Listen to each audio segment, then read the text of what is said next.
क्योंकि गला तो सबका खुश्क होता है, डर सबको लगता है, लेकिन डर के आगे जीत है। तो वो बटन लगा हुआ, हाँ हाँ दबा दिया, ये नहीं दबाना था, वरना मुश्किल सवाल देख के बंदे की शुगर ही लो हो जाती, वहाँ पे बच्चे ऐसे घूम के गिर जाते हैं। कसूर एग्जाम हॉल वालों का है, लेकिन नुकसान किसका है? हाँ, आपका नुकसान है ना। तो इस सारी चीज़ों को आपने पहले जाके काउंटर करना है। 2 घंटे ना ऐसे ही गुजर जाते हैं क्लास में। मुझे पता है आपको 1.25 घंटे की क्लास में भी नींद आ रही होती है, आप सो के उठ जाते हैं, फिर भी टीचर बेचारा सवाल ही करा रहा होता है। पहले हम लोग ये बात करते हैं कि पीआरसी में या ख़ासतौर पे सीए के अंदर बच्चे फेल क्यों होते हैं।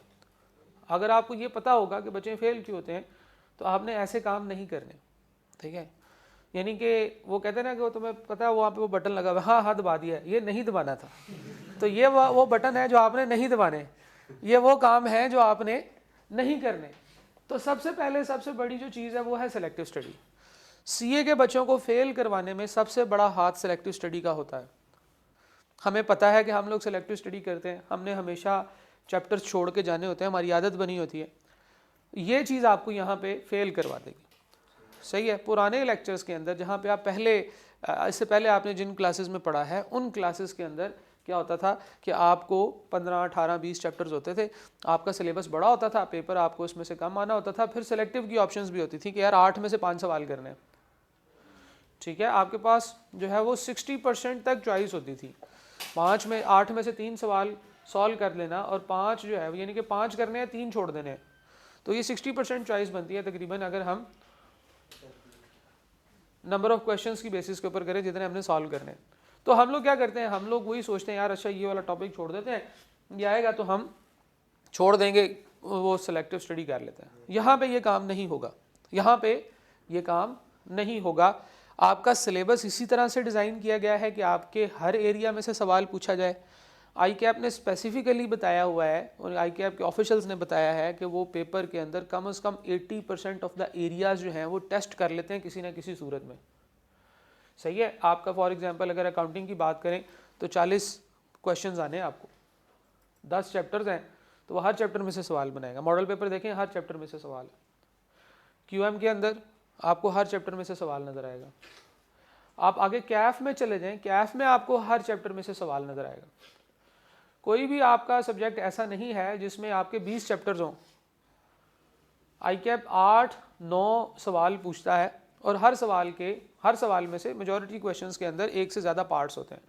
फिर तकरीबन हर पेपर के अंदर 15 नंबर के एमसीक्यूज़ होते हैं। तो आपने जो एरिया छोड़ दिया वो एरिया आपको छोड़ देगा। आपने एक एरिया फॉर एग्जांपल 20 नंबर का मिस किया है, देखें आपने 100 नंबर के पेपर में से 50 नंबर हासिल करने हैं, लेकिन फ़र्ज़ करें कि आपने एक ऐसा एरिया छोड़ दिया है जो 20 नंबर का जिसके मार्क्स आने थे। तो बेसिकली अब आपके लिए पासिंग परसेंटेज 50% नहीं बल्कि बढ़ के 62% हो जाती, 62.5%, क्योंकि अब आपने 80 में से 50 नंबर हासिल करने हैं। अब आपके पास मार्जिन ऑफ एरर कम हो गया है। आप पहले 100 में से 50 नंबर ज़ाया कर सकते थे, अब आपके 20 तो वैसे ही ज़ाया हो गए हैं, बाकी आपने 80 में से जो है ना 50 नंबर हासिल करने हैं। तो ये सेलेक्टिव स्टडी जो होगी ये आपको हमेशा मात देगी। तो जो बच्चे फेल होते हैं, अगर हम उनसे पूछें कि हाँ भाई तुम्हारी फेलियर की रीज़न क्या थी, तो सारे लोग ये बताएंगे कि हमने फ़लाँ टॉपिक नहीं किया था, या हमने फ़लाँ टॉपिक छोड़ दिया था, या वो टॉपिक हमने ठीक से तैयार नहीं किया था, उसकी प्रैक्टिस नहीं की थी, उसकी क्लासें हमने मिस कर दी थी। तो भाई अगर आपने कोई टॉपिक मिस कर दिया, कोई छोड़ दिया और वो कोई इंपॉर्टेंट टॉपिक था, तो फिर अगली दफ़ा के लिए किताबें संभाल के रखनी है आपने। किताबें देनी नहीं है किसी को, ना रद्दी वाले को, उसके मलोक भी नहीं खाने, ठीक है। तो सेलेक्टिव स्टडी ये बहुत ज़्यादा कॉमन है, और ये जितनी कॉमन है ये उतनी ही इग्नोर्ड बात है कि हम लोग जो है ना वो सेलेक्टिव स्टडी करते हैं जिससे कि आपका जो है वो पेपर पास नहीं हो पाता। एक और चीज़ भी समझने की ज़रूरत है। एक तो ये है ना कि आपने एक टॉपिक छोड़ दिया, उसके सारे नंबर आपके ज़ाया हो गए क्योंकि आपको पता ही नहीं वो क्या है। हाँ, आप लोग ये कह सकते हैं कि सर वो हम क्योंकि एमसीक्यू बेस्ड होता है तो रैंडमली भी किसी पे क्लिक करें तो देर आर चांसेस कि हमारा आंसर जो है ना वो तुक्के से ठीक हो जाए। तो तुक्का सिर्फ थोड़ी सी देर के लिए लगता है, थोड़े से नंबर्स के लिए लगता है। आप 20 में से 20 मार्क्स हासिल नहीं कर सकते, 20 में से 15 मार्क्स नहीं हासिल कर सकते। आपके पास टेस्ट हैं आपके पोर्टल पर, आप रैंडमली तुक्के से सारा सॉल्व करके उसको देखिएगा कि आप कितने मार्क्स हासिल कर पाते हैं, सही है। 20 नंबर के क्वेश्चन में से 20 नंबर के टेस्ट में से आप मैक्सिमम 4-5 मार्क्स हासिल कर सकते हैं, इससे ज़्यादा नहीं हासिल कर सकते। दूसरी एक और बात भी है, वो ये कि जो टॉपिक्स आपने ठीक से तैयार भी किए हुए हैं ना, आई कैप ने उसमें से भी बच्चों को सिलेक्ट करना है कि कौन सा बच्चा अच्छा है और कौन सा हल्का है। सारे लोग जो है वो सेम तैयारी करके गए हैं, तो अच्छे बच्चों को आइडेंटिफाई करने का ICAP ने फिर क्या तरीका निकाला है कि वो जो पेपर बनाते हैं ना, उसमें से 30% पेपर ईजी होता है, 40% पेपर मॉडरेट होता है, और 30% ऊपर वाला जो है वो बहुत हार्ड होता है। वो ऐसा होता है कि जिसमें से सिर्फ जो है ना वो ज़्यादा अच्छी तैयारी जिन बच्चों की होती है ना वही कर पाते हैं। जिनकी नॉर्मल तैयारी होती है वो 30% वाला भी ठीक कर लेते हैं, ऊपर 40% वाला भी ठीक कर लेते हैं, ठीक है, और ऊपर से 30% में से भी थोड़े से मार्क्स हासिल कर लेते हैं तो वो पास हो जाते हैं। लेकिन जो वाकई में एक देखें ना, एक पेपर के अंदर से एक ही तरह की चीज़ से, एक ही तरह के क्राइटेरिया से हमने गधे घोड़े अलग अलग करने, तो कैसे करेंगे हम? फिर उसमें कुछ डिविजन्स होती हैं, कुछ पेपर इजी होता है। For example first 25% of the paper easy होता है, बीच का 50% ऑफ द पेपर थोड़ा मॉडरेट होता है, और ये ऐसे बच्चों के लिए होता है जिन्होंने ठीक प्लानिंग की होती है और सही तरीके से तैयार करके पास किया होता है। और जो ऊपर का 25% है ना, ये वो लोग होते हैं जिनको हम लोग ऐसे चेक करते हैं कि ये ऐसे बच्चों का होगा जिन्होंने वाकई अच्छी तैयारी की होगी, और वाकई अच्छी तैयारी से मुराद है क्लासेस सारी ली होंगी, सारे टेस्ट दिए होंगे, और जो जो टीचर ने पढ़ाया होगा उसको समझा होगा और उसमें को परफॉर्म किया होगा। ये कोई ऐसे कोई मरीख से नहीं आ रहे होंगे बच्चे जो ये 25% के पेपर को सॉल्व कर सकेंगे। बहुत सारे बच्चे जो हैं वो अगर थोड़ी सी मेहनत करें तो वो इस 25% को भी ठीक कर पाते हैं। सही है जी। तो ये समझना भी ज़रूरी है कि इवन जो टॉपिक आपने अच्छा तैयार भी किया होगा, उस एरिया के अंदर से भी कुछ ईजी क्वेश्चन होंगे, कुछ डिफिकल्ट क्वेश्चन होंगे, कुछ आप कर पाएंगे, कुछ नहीं कर पाएंगे। तो जो एरियाज़ आपके अच्छे तैयार हैं उसमें से भी आपके कुछ नंबर लूज़ होने हैं, तो फिर जो एरियाज़ आपके बिल्कुल तैयार नहीं है उसके सारे नंबर लूज़ कर देंगे तो फिर आप पास नहीं हो सकेंगे। मैक्सिमम फेलियर जो PRC के अंदर आता है वो 40 से 50 नंबर्स के दरमियान में होता है, 40 से 50 नंबर्स के दरमियान में होता है। क्यों? क्योंकि वो बच्चे थोड़े से नंबरों से रह जाते हैं। तैयारी उनकी अच्छी होती है लेकिन हर एरिया में थोड़ी थोड़ी उनकी कसरें रह गई होती हैं, वो इकट्ठी होती हैं, तो वो 50 से नीचे चले जाते हैं। तो ये चीज़ आपने देखनी है कि आपने अपने हर एरिया को स्ट्रॉन्ग करना है। ठीक है जी, आपके पास अभी काफ़ी टाइम है, यू कैन डू इट। एक और चीज़ आपने नोट करनी है कि ICAP इवन 49 वाले बच्चे को भी पास कर देता है। आप बहुत रेयर देखेंगे ऐसे बच्चे जो 49 पे फेल हुए हों। आप पिछली अटैम्प्ट का रिजल्ट बच्चों का निकालें, आप अपनी अटैम्प्ट में भी देखिएगा, अगर कोई आपके इर्द गिर्द बच्चा फेल हुआ 49 वाला फेल नहीं होगा। क्यों? 49 मार्क्स नहीं आते हैं। ICAP 49 वाले को भी धक्का लगा के पास कर देता है।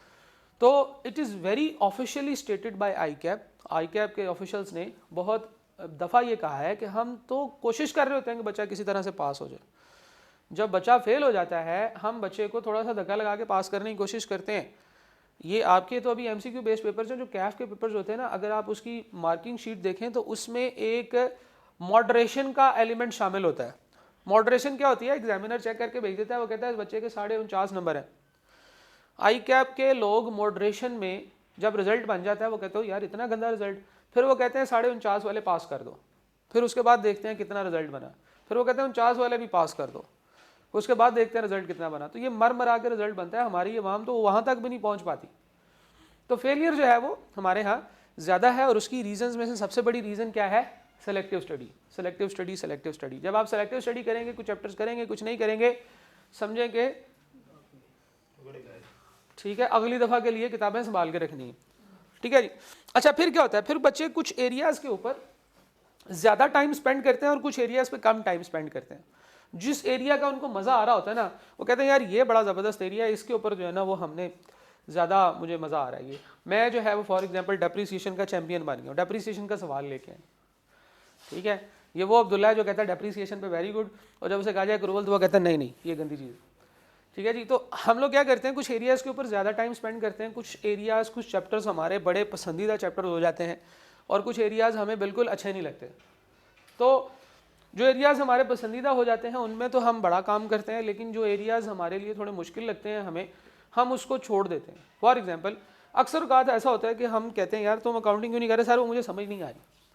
जब समझ नहीं आ रही तो उसके ऊपर ज़्यादा टाइम स्पेंड करो, कम क्यों कर रहे हो? तो जो चीज़ जितनी मुश्किल है उस पर उतना ज़्यादा टाइम स्पेंड करना है। ये नहीं करना है कि अच्छा ठीक है यार मुझे तो फॉर एग्जांपल QM जो है वो समझ नहीं आती तो इसको मैं साइड पर रख देता हूँ, बाकी पेपरों पे फोकस करता हूँ। तो जो चीज़ जितनी मुश्किल है, जितनी आपके लिए चैलेंजिंग है, उसके ऊपर उतना ज़्यादा टाइम स्पेंड करना है, कम नहीं करना है। फिर एरिया वाइज चलना है, देखना है कि कुछ चैप्टर्स ऐसे होंगे जो ज़्यादा इंपॉर्टेंट होंगे, उनके ऊपर ज़्यादा आपने वैल्यू या टाइम स्पेंड करना है। ठीक है जी। और ये चीज़ आपको आपकी क्लास में बताई जाती है।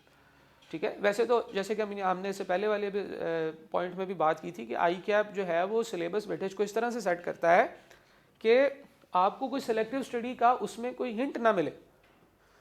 नॉर्मली आपके सिलेबस के 3-3 या 4-4 पार्ट्स होते हैं। अगर आप सिलेबस ग्रिड को देखें तो सिलेबस ग्रिड के अंदर 3 या 4 पार्ट्स होते हैं और हर पार्ट की इक्वल वेटेज होती है, उसमें तकरीबन कंटेंट भी इक्वल होता है, सही है। तो हम लोग क्या करते हैं, जो है वो बहुत सारे एरियाज़ के ऊपर बहुत ज़्यादा टाइम स्पेंड करते हैं, किसी एरिया पे बिल्कुल टाइम स्पेंड नहीं करते। उससे भी होता है कि आपकी प्रिपरेशन कुछ एरियाज़ की स्ट्रॉन्ग हो जाती है, कुछ एरियाज़ की कम हो जाती है, जो कि ऐसा नहीं होना चाहिए। तो करना क्या चाहिए, अगर कोई टॉपिक समझ नहीं आ रहा, अगर आप इसमें स्ट्रगल कर रहे हैं, तो ये आपका नॉर्मली बेसिक्स का इशू हो सकता है। कुछ बच्चे ऐसे होते हैं ना, वो कहते हैं सर मैंने इतने सवाल कर लिए, समझ ही नहीं आ रही क्या हुआ, ठीक है, मुझे इन्वेंट्री के अंदर समझ ही नहीं आ रही कि वो कैसे सॉल्व करना है। तो असल में you are not able to grasp the basics of those area, तो आपको बेसिक्स नहीं समझ आ रही और उसको बेसिक्स से ठीक करें। आप कहते हैं सर दोबारा से लेक्चर्स लेने पड़ेंगे, दोबारा से बेसिक्स करनी पड़ेगी, बस मुझे ये पॉइंट नहीं समझ आ रहा। तो भाई वो पॉइंट इस वजह से समझ नहीं आ रहा कि आपका ओवरऑल पिक्चर क्लियर नहीं है। जब ओवरऑल पिक्चर आपकी क्लियर होगी तो फिर आपको उस टॉपिक के अंदर से सारे पॉइंट समझ आएंगे और ये कोई इतनी को बहुत बड़ी प्रॉब्लम नहीं है। इसके ऊपर आपको दोबारा से टाइम स्पेंड करने की ज़रूरत है and then you can solve those problems as well, right. तो ये जो चीज़ है, अगर आप किसी एरिया में स्ट्रगल कर रहे हैं तो उसको ज़ीरो से स्टार्ट करें, ठीक है जी। और कुछ एरियाज ऐसे हैं जिनको आप अगर ज़्यादा टाइम स्पेंड करते हैं तो वो उनके साथ उनकी ओवर डूइंग होती है। सही है, कुछ एरियाज ऐसे हैं जिनकी ओवर डूइंग नहीं करनी। बैड एंड डाउटफुल डेट्स का जो एरिया है वो आपका 1 से 2 दिन में रिवीजन होनी चाहिए उसकी, उस पर ज़्यादा टाइम ना स्पेंड करें क्योंकि उसमें इतने कॉन्सेप्ट नहीं हैं। इन्वेंट्री के अंदर कॉन्सेप्ट ज़्यादा हैं, इन्वेंट्री के अंदर जो चीज़ें करने वाली हैं वो ज़्यादा हैं, तो आप उसके ऊपर ज़्यादा टाइम स्पेंड करें, ठीक है जी। इसी तरह से आप प्लान नहीं करते अपनी प्रिपरेशन को और अवेलेबल टाइम को सामने रखते हुए प्लानिंग करनी होगी, जिसको हम लोग नहीं देते। फिर एकदम से क्या होता है, एंड पे हमारे पास बहुत ज़्यादा टॉपिक्स रह जाते हैं तैयार करने वाले या रिवाइज करने वाले और वक्त कम रह जाता है। एक बड़ी ज़बरदस्त कोटेशन है, if you fail to plan you are planning to fail. यानी कि अगर आप प्लानिंग नहीं करते तो बेसिकली आप फेल होने की प्लानिंग कर रहे हैं। तो आपके प्लान्स होने चाहिए, आपके डेली बेसिस के स्केड्यूल्स होने चाहिए। स्केड्यूल्स बनाएं, स्केड्यूल्स फॉलो करें। स्केड्यूल्स कभी कभार बंदा स्केड्यूल से आउट भी हो जाता है। जिस दिन आप स्केड्यूल से आउट हो जाएं, आप उस दिन उसके बाद जब दोबारा बैठें तो दोबारा से स्केड्यूल बनाएं, ठीक है। लेकिन ये ना हो कि आप रोजाना बैठ के स्केड्यूल बनाते हैं फिर कहते हैं कल से शुरू करेंगे, अगले दिन पता चलता है यार स्केड्यूल ही पूरा नहीं हुआ, चलो नवा स्केड्यूल बनाओ। तो बहुत ज़्यादा स्केड्यूलिंग नहीं करनी, स्केड्यूल करने के बाद उसको फॉलो भी करना है, ठीक है। तो स्केड्यूल आपका बना होना ज़रूरी है। एक आप मेजर स्केड्यूल बनाएं कि यार इस तारीख से इस तारीख तक मैंने रिवीजन करनी है, इस तारीख से इस तारीख तक मैंने उसकी प्रैक्टिस करनी है और ये मेरा जो है ये आखिरी एग्जीक्यूशन का डे होगा। अगर आप प्लान नहीं करते, if you go without any plan, तो ये फिर आपका जो है ये this is the plan of failure, ये डिज़ास्टर का प्लान है। तो प्लानिंग बहुत ज़रूरी है, आपने प्लान करना है और ये देखना है कि आपके पास कितना टाइम है और उसको फिर आपने एलोकेट करना है, अवेलेबल टाइम को आपने एलोकेट करना है आपके जो सब्जेक्ट्स हैं या आपकी जो प्लानिंग है उसमें, क्योंकि आपने 3 चीज़ों को आपस में लेकर चलना है। तीनों सब्जेक्ट्स आपके पीआरसी के आपने लेकर चलने हैं, इवन कैफ में भी this will help you a lot, ठीक है जी। प्लान करें और टेक्निक्स फॉलो करें प्लानिंग की। इंटरनेट पे सर्च करें, फॉलोइंग प्लानिंग की टेक्निक्स आपको बहुत सारी मिलेंगी। इंटरनेट के ऊपर थोड़ा सर्च करेंगे, जो आप जो चीज़ें सर्च करते हैं उसके अलावा भी कभी कभार कुछ और भी सर्च कर लिया करें। अब मैं वीडियो पे बता भी नहीं सकता मजाक में भी आप लोग क्या सर्च करते हैं, लेकिन कुछ सर्च करें, कुछ लर्निंग की टेक्निक्स सर्च करें, नेट पे सर्च करें कि भाई चीज़ों को याद कैसे रखा जाए। मेमोराइजेशन की टेक्निक्स सर्च करें, लर्निंग की टेक्निक सर्च करें। आपने जो टॉपिक आपको मुश्किल लग रहा है यूट्यूब पे जाके सर्च करें। पाकिस्तान और इंडिया के उर्दू की ज़ुबान में बहुत सारे टॉपिक्स के बहुत सारे टीचर्स ने लेक्चर्स बनाए हुए हैं, किसी एक टीचर के लेक्चर्स को देख लें, आपको समझ आ जाएगी, ठीक है। तो लेक्चर्स आर अवेलेबल देयर। हमारे ज़माने में तो ये चीज़ें हम सोच भी नहीं सकते थे कि यार हमारे पास वीडियो लेक्चर्स भी होंगे, किताबें भी नहीं होती थी। हम लोग ICAP की लाइब्रेरी में इंडियन और इंग्लिश ऑथर्स की किताबें पढ़ा करते थे, MC कुच्चल और शुक्ला की किताबें पढ़ा करते थे, शेर मोहम्मद चौधरी और हनीफ चौधरी की पता नहीं क्या क्या किताबें पढ़ा करते थे, सही है। अब तो आप लोगों के लिए बड़ा अच्छा हो गया है, रेन एंड मार्टन की इंग्लिश ग्रामर की किताबें हम पढ़ा करते थे, वो पाकिस्तान में वो मिलती नहीं थी किताब। स्मगल होके आती थी वो किताब पाकिस्तान में, उर्दू बाजार से लिया करते थे, मेरे पास अभी भी पड़ी है उसका एक ओरिजिनल वर्जन। तो अब तो किताबें आपके पास अवेलेबल हैं, अब आपके पास ऑनलाइन सॉफ्ट मटेरियल अवेलेबल है, वीडियो लेक्चर्स अवेलेबल हैं, यूट्यूब के ऊपर बहुत कुछ अवेलेबल है, अब आपके पास कोई बहाना नहीं। तो इस चीज़ को ज़हन में रखें कि आप ये चीज़ें सर्च करें, छोटी छोटी रील्स आ जाती हैं, आ जाएंगी, आपका एक दफ़ा सर्च करके तो देखें, आपकी रील्स के अंदर वो चीज़ें ऑटोमेटिकली आना शुरू हो जाएंगी। आप जो सर्च करते हैं फिर वही आएगा ना आपके पास, सही है, आपकी सजेशंस में भी वही आएगा। ठीक है जी, सिलेबस वेटेज को जो है ये फॉलो करना है आपने, सिलेबस को प्रॉपर एरियाज़ में डिवाइड करें, सब पार्ट्स में डिवाइड करें, जो एरिया आपको समझ नहीं आता उन एरियाज़ की वीडियोस यूट्यूब पे सर्च करें, आपको बड़े अच्छे अच्छे लेक्चर्स उसमें मिल जाएंगे। फिर एक और बड़ी प्रॉब्लम होती है जी, हम लोग बहुत सारे टीचर्स का बहुत सारा स्टडी मटेरियल रेफ़र करते हैं। हमारी ख्वाहिश होती है कि हम हर व्हाट्सएप ग्रुप में घुस जाएं, हमारी ख्वाहिश होती है कि हम हर टीचर के लेक्चर इकट्ठे कर लें, हमारी ख्वाहिश होती है कि हर टीचर की किताब हमारे पास होनी चाहिए। देखिए, जब भी एक टीचर पढ़ाता है तो उसने अपने बच्चे को ये सोच के पढ़ाना है कि मैंने इस बच्चे को पास कराना है, सही है, मैं भी, कोई और टीचर भी, जितने भी टीचर्स पढ़ा रहे हैं उन सब की ख्वाहिश होगी कि उन्होंने अपने बच्चे को पास करवाना है। तो पास कैसे करवाएंगे?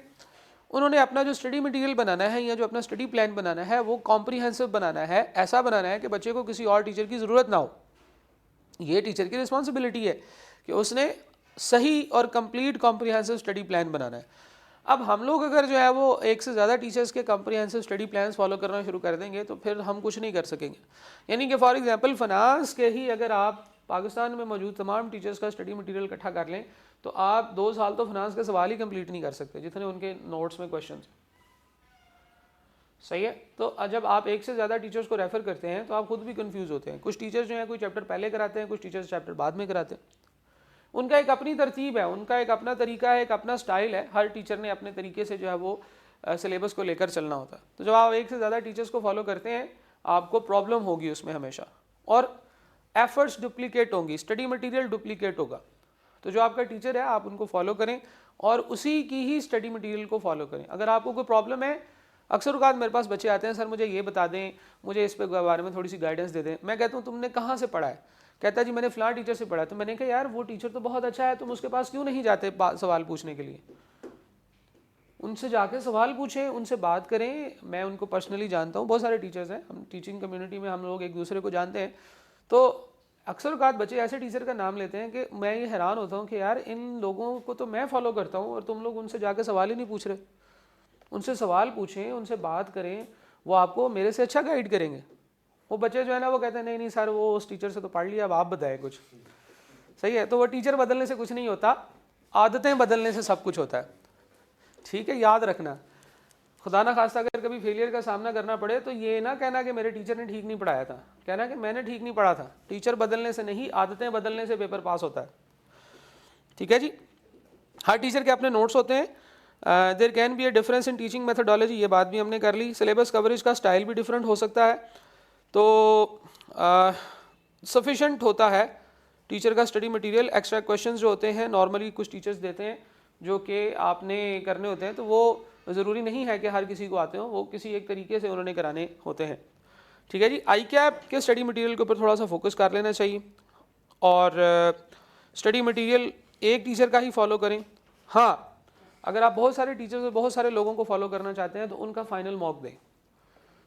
हर टीचर का बनाया हुआ फाइनल मॉक देने की कोशिश करें, हर टीचर का बनाया हुआ टेस्ट सेशन ज्वाइन करने की कोशिश करें, क्योंकि टेस्ट सेशंस और फाइनल मॉक्स जो होते हैं ये ऐसी चीज़ें होती हैं जो कि लोगों ने तरीके से और सोच कर बनाई होती हैं। प्रैक्टिस क्वेश्चंस वगैरह या क्वेश्चन बैंक या किताब वगैरह अक्सर ऐसी होती है जो टीएस ने बनाई होती है। तो टीएस क्या करते हैं, उसमें बहुत सारे रेलिवेंट क्वेश्चंस भी डाल देते हैं। तो इस चीज़ को ज़रा थोड़ा सा अवॉइड करें और मॉक्स और टेस्ट वगैरह अगर आपको ज़रूरत पेश आए तो आप कर सकते हैं किसी और इदारे का, उसमें कोई प्रॉब्लम नहीं।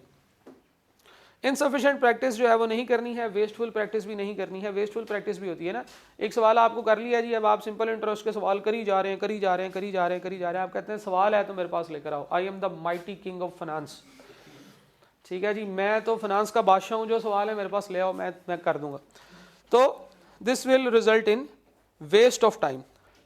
फिर एफएससी, आईसीएस, एफए वगैरह जो आप लोग करके आए हैं, इसका एटीट्यूड और लाइफस्टाइल कंटिन्यू रखते हैं आप लोग, जो आपके फेलियर की वजह बनती। ये बात हम पहले भी जिक्र कर चुके हैं क्लास में, मैं आप दोबारा बताता हूँ कि हम लोग ये समझते हैं कि यार अभी 1 साल बाद पेपर्स हैं, ठीक है। FSC हमने शुरू की, हमने थोड़ा बहुत जो है ना वो कॉलेज जाना शुरू किया, कुछ नई दोस्तियाँ लगीं, कोई ट्रिप लगे, फिर उसके बाद जो है वो गर्मियों की छुट्टियाँ हो जाएंगी, सर्दियों की छुट्टियाँ हो जाएंगी, फिर जो है वो एंड पे हमारे सेंड अप्स होंगे, सेंड अप्स के बाद जागते हैं जी कि हाँ यार अब तो पढ़ना पड़ेगा, फिर उस वक्त जो है वो अकेडमीज ज्वाइन होती हैं, फिर उस वक्त बहुत सारे टेस्ट सेशन आप देते हैं, 4-5 महीने का आपके पास फिर भी टाइम होता है अच्छा खासा, और आप लोग बड़े आराम से जो है ना वो पेपर्स के लिए तैयारी कर लेते हैं। यहाँ पे ऐसा नहीं, आपने आज से तकरीबन 3 महीने पहले क्लासेस शुरू की थी and now we are in the month of exam. तो वो जो FSC, ICS या ICOM वगैरह का जो एटीट्यूड था जिसमें आपके पास 1 साल होता था, अब वो ख़त्म हो गया, वो आप नहीं कर सकते इसको, वो वाली लग्जरीज आपके पास नहीं है। अब आपको जैसे कहते हैं कि एग्ज़ाम का बगल बच गया है, अब आपके लिए जो है वो एग्ज़ाम का मंथ आ गया है, और ये इतनी जल्दी आ जाएगा, आप उठेंगे आप कहेंगे हैं एग्ज़ाम आ गया, अभी तो मैंने 4 दफ़ा कटिंग भी नहीं कराई जब से CA शुरू किया है, कुछ बच्चों ने तो खैर 1-1 दफ़ा भी नहीं कराई। तो जो है वो इस तरह से होता है जी, 2-3 महीने के लिए आप लोग रिलैक्स हो जाते हैं, आपको शॉर्ट टाइम स्पेन की समझ ही नहीं आती, आप अभी कहते हैं यार अच्छा चलो अभी कर लेंगे, अभी कर लेंगे, अभी तो शादियां हैं, अभी आजकल शादियों का सीज़न भी है तो शादियां चल रही हैं, तो चले बाद में ज़रा थोड़ा सा इजी हो जाते हैं। आप उसी रूटीन और उसी प्लान को फॉलो करते हैं जो आप FSC में करते रहे कि 3-4 महीने ज़ाया कर दिए, क्रिकेट खेल ली, ठीक है, जिम कर लिया, खैर जिम तो अब हमारी आवाम के लिए बहुत मुश्किल काम हो गया, हमारे अंगूठे सख्त हो गए हैं बस रीलें देख देख के और टाइप कर करके, ठीक है, बाकी जो है ना वो हमारी सारी बॉडी बिल्डिंग जो है ना वो साइड पे पड़ी है। अच्छा, और इसके अलावा जो है वो अब बहुत सारे लोग ये समझते हैं कि यार FSC के अंदर मैंने कुछ मैथ कर लिया है, कुछ अकाउंटिंग ICS ICOM वाले बच्चे करके आए हैं, तो उनको लगता है कि अकाउंटिंग हमें आती है, तो वो प्रीवियस नॉलेज पर ही डिपेंड कर रहे होते हैं। तो ऐसा नहीं करना, ये सारी चीज़ें आपके फेलियर का बाइस बनती हैं, ठीक है जी। तो आज से आप लोगों ने बिल्कुल जो है वो ऑन टोज हो जाना है, क्योंकि प्रॉब्लम्स अब एग्ज़ाम्स जो हैं वो आपके सर पे आ गए, you should B at your toes. Calculator के ट्रिक्स पूछते रहना, गैस पूछते रहना, असाइनमेंट्स मांगते रहना, फीडबैक के सवाल पूछते रहना कि यार बताओ अच्छा पेपर किस तरीके से, कुछ शॉर्टकट्स या तरीके या कोई टोटके वगैरह ऐसे बता दें जिनसे पेपर पास हो जाए। इनको सीखें, इनको समझें, मना नहीं है, लेकिन इनके ऊपर ओवर रिलायंस नहीं करनी, ठीक है। अगर आपको कहीं से कोई असाइनमेंट्स मिलती है जिसमें आपको ये कहा जाता है कि यार ये सवाल आते हैं पेपर में, तो मेरा तो सिर्फ इस असाइनमेंट से ही पास हो गया, करें, मना नहीं है, लेकिन उसके ऊपर ओवर रिलायंस नहीं होनी चाहिए, क्योंकि there is a vast majority of the students जो आपको नहीं पता, लेकिन हमें वो आके बताते हैं कि सर मैंने वो असाइनमेंट की थी तो उसमें से एक भी सवाल नहीं आया। तो इट हैपन्स, कुछ बच्चों को सवाल उसमें से रिपीट होते हैं, कुछ बच्चों को नहीं होते रिपीट, ठीक है। तो इस चीज़ को ज़हन में रखना है, ओवर रिलायंस नहीं रखनी। फिर कैलकुलेटर ट्रिक्स सीख लेते हैं, हाँ जी कैलकुलेटर ट्रिक्स आ गया जी, इस चीज़ को इस तरह से कैलकुलेट करना है, चलो जी रिग्रेशन एनालिसिस में A B R इस तरह से फाइंड आउट करते हैं, कर लिया, लेकिन उसका सवाल आ गया और तरीके से, उसका सवाल आ गया फार्मूले की बेसिस के ऊपर, ठीक है। फार्मूले के अंदर जो वैल्यूज़ उसने डाटा नहीं दिया, उसने आपको जो है ना उसके अंदर कुछ वैल्यूज़ जो पुट करनी होती हैं वो दे दी, आपको समझ ही नहीं आ रही है अब इसको कैसे करना है, क्योंकि कैलकुलेशंस एग्जामिनर को भी पता है कि उसने ऐसा सवाल बनाना है जो उस टाइम में सॉल्व हो जाए, उसको भी पता है कि आपके पास कैलकुलेटर है और उसको भी पता है कि आपके कैलकुलेटर से क्या क्या चीज़ें हो सकती हैं, तो वो आपको ऐसा सीधा डाटा शायद ना दे, शायद दे दे, लेकिन ऐसा भी हो सकता है कि वो आपको सीधा डाटा ना दे, वो आपके कॉन्सेप्ट्स को चेक करने के लिए इस तरह की कैलकुलेशंस करे, ठीक है जी। तो ये बहुत सारी प्रॉब्लम्स होती हैं। टू मच रिलायंस, देखें टू मच रिलायंस नहीं होनी चाहिए, कैलकुलेटर ट्रिक्स आने चाहिए, शॉर्टकट्स आने चाहिए, ट्रिक्स आने चाहिए, फीडबैक्स और फाइनल असाइनमेंट्स करनी चाहिए, लेकिन उसके ऊपर सिर्फ उसी के ऊपर रिलायंस नहीं होनी चाहिए कि यार क्लास में टीचर जो है वो तो फजूल पढ़ाता है, मेरे पास एक कागज़ है जिसके ऊपर जो है ना ऐसे सवाल लिखे हुए हैं जो कि पेपर में आते हैं, तो ऐसा नहीं करना, आपने क्लास को ठीक से पढ़ना है। कैलकुलेटर के फंक्शंस वगैरह आपको पता ही ना हो, ये भी एक प्रॉब्लम है, इसके ऊपर मैंने आपके साथ पहले भी जिक्र किया है कि मैंने कुछ वीडियो सीरीज़ बनाई है जिसमें हम कैलकुलेटर की ट्रिक्स वगैरह हम लोग यूज़ करते हैं। खैर वो क्योंकि मैं QM के लिए बनाई है और मोस्टली QM में इस्तेमाल होती हैं, QAB जिसको अब आप लोग कहते हैं, तो QAB के लिए इस्तेमाल होती हैं, लेकिन उसमें से कुछ वीडियोज़ जो हैं वो अकाउंटिंग के अंदर भी आपकी इस्तेमाल हो सकती हैं। आपको मॉडल्स या ऐसे कैलकुलेटर मॉडल्स लेके चले जाते हैं आप लोग जो कि एग्ज़ाम हॉल में अलाउड नहीं है, तो ऐसे कैलकुलेटर मॉडल्स एग्जामिनर कभी कभार ले लेता है, कभी कभार ना नज़र पड़े तो काम चल भी जाता है, ठीक है जी। तो ये वो सारी प्रॉब्लम्स हैं। देखें शॉर्टकट्स और ट्रिक्स और गैस वगैरह के ऊपर फोकस करें, ये आपको हेल्प करते हैं, लेकिन ये ना हो कि यही आपके पास एक ओनली जो है वो काम हो, यानी कि इसी के ऊपर आपने बहुत ज़्यादा ओवर रिलायंस नहीं करनी। पढ़ना है और पढ़ने के बाद इस तरह की चीज़ों का फ़ायदा उठाना है। ये ना हो कि आप चैप्टर तैयार नहीं करें, आप सिर्फ ये कहें कि सर इसके ना को 15 सवाल बता दें, ये 15 सवाल मैं करूँ और मेरा टॉपिक पास हो जाए, इस तरह से नहीं होगा। इसलिए मैंने बहुत बड़ा सा एक वर्ड बोल्ड किया हुआ है, ओनली। सिर्फ इसी के ऊपर फोकस नहीं करना, ठीक है। ये ना हो कि आप इसके ऊपर आपकी टोटल डिपेंडेंसी हो। एमसीक्यूज़ की प्रैक्टिस नहीं होती जनाब, ये भी बहुत बड़ा प्रॉब्लम। आप लोगों की टेस्ट सॉल्व करने की प्रैक्टिस नहीं होती, क्योंकि टेस्ट नहीं देते। मैंने जब भी टेस्ट लिया है पिट मरा हूँ, लेकिन बच्चे जो है ना वो टेस्ट ही नहीं देते, ठीक है। आप लोग टेस्ट नहीं देते, आप लोगों की टेस्ट सॉल्व करने की प्रैक्टिस नहीं होती। 2 घंटे का एग्जाम होता है, 2 घंटे के एग्जाम में आपने क्वेश्चन सॉल्व करने होते हैं, आपको टाइम फोकस्ड प्रैक्टिस करनी है।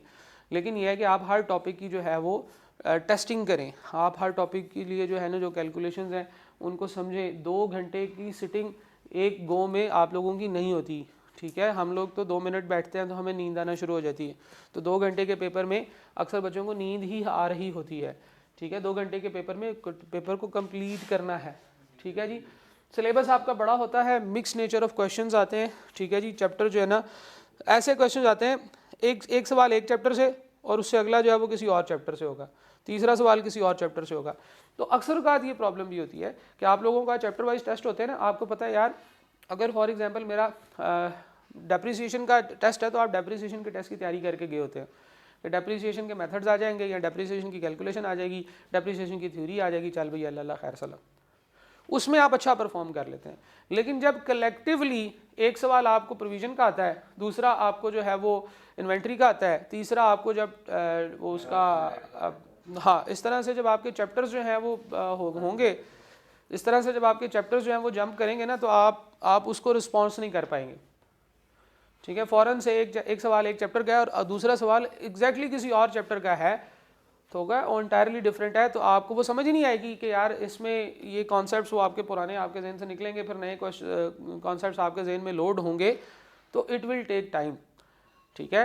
अच्छा, अब आपकी मेमोरी क्योंकि बेहतर होगी तो फिर है, यानी कि आपको मिक्स्ड क्वेश्चंस की प्रैक्टिस करने की आदत होगी तो ही आप पेपर में अच्छा परफॉर्म कर पाएंगे, ठीक है जी।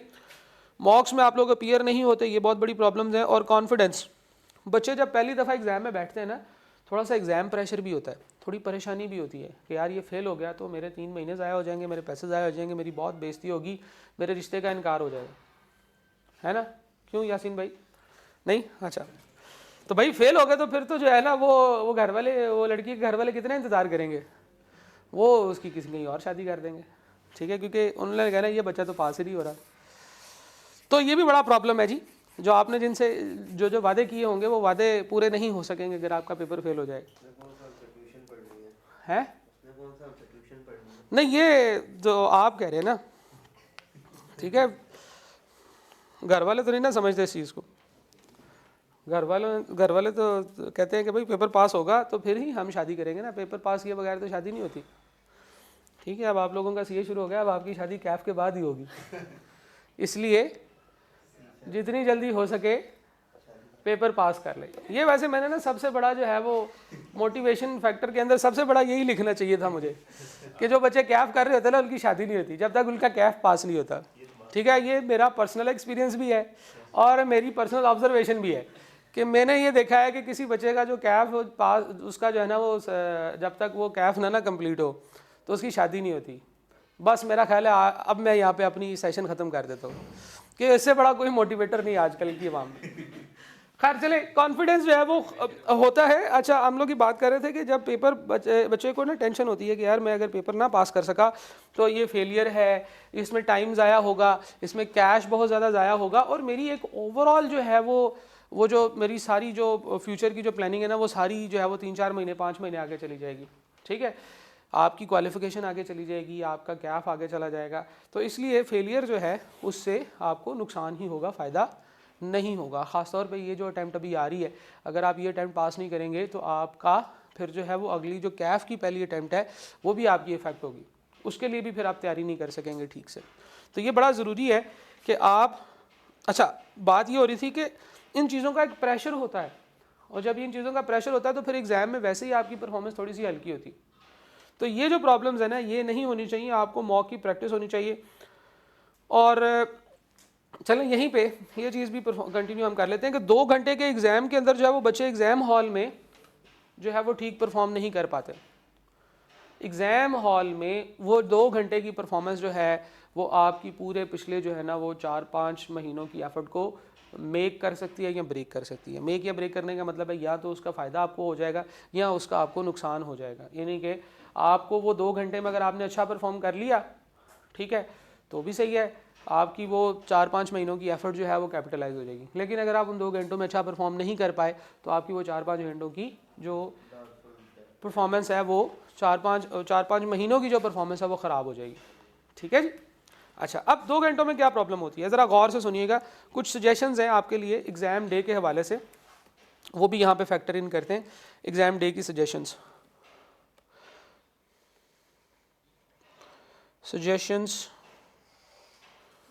For exam day. 2 घंटे का आपका पेपर होगा जी। नॉर्मली आपको इससे पहले 2 घंटे के पेपर की प्रैक्टिस नहीं होती। 2 घंटे ना ऐसे ही गुजर जाते हैं। क्लास में मुझे पता है आपको 1.25 घंटे की क्लास में भी नींद आ रही होती है, आप सो के उठ जाते हैं, फिर भी टीचर बेचारा सवाल ही करा रहा होता है। लेकिन पेपर के अंदर 2 घंटे तो ऐसे गुजरते हैं ना जिसका साहब ही कोई नहीं है। आप एक बंदे को देखना शुरू करते हैं, वो वहाँ से चल के वहाँ पे गया तो आप देखते हैं वो 10 मिनट हो गए होते हैं। ठीक है जी। आप कहते हैं यार अभी तो मैंने ऊपर देखा, अभी तो मैं पानी पीने गया था, वापस आया तो 10 मिनट ज़ाया हो गए।